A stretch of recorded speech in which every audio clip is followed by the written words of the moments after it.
Puino raka usi uke lagi tu Menyo memang ro ni kan laki bawa kamu kali ni temenak yo je bak ulama pun laki sit.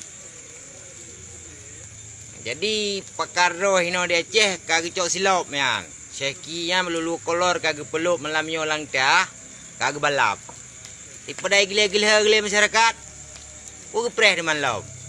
Nya puino raka syeki. Bekle pu beluk-beluk urang.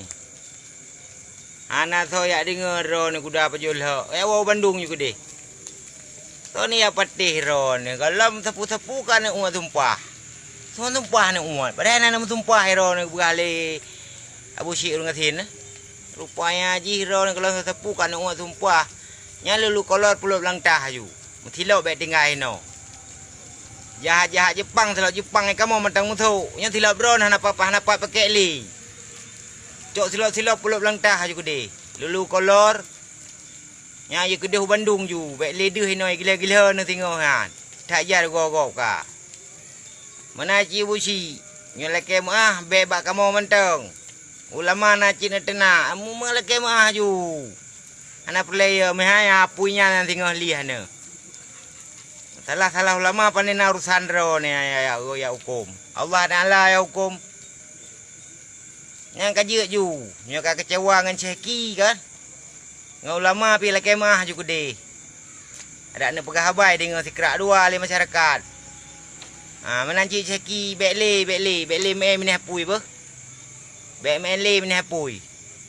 Tutung nu. Kaji lagi mentang Syeki apa? Jadi bekle stres. Cok silap-silap pasal lulu kolor laju. Alham balap ju gede. Hana tiket le kepeng bak long. Bek pegah lawak hino. Pegah ro tokohnya tokoh je, pu tokoh. Baru nu sumpah kan umat sumpah. Kaya duk dalam sel. Alah Syeki bo. Yang bek le sing ngoh lengan. Kecewa dah du mana nak yatim, mana nak syuhada. Pegah putranya je, kalau sesepu kan trek. Kajitnya bek le lengan bo. Tok kata kantu ju gede. Be ni apui likut naya ni. Kajit lagi mentang Syeki bah.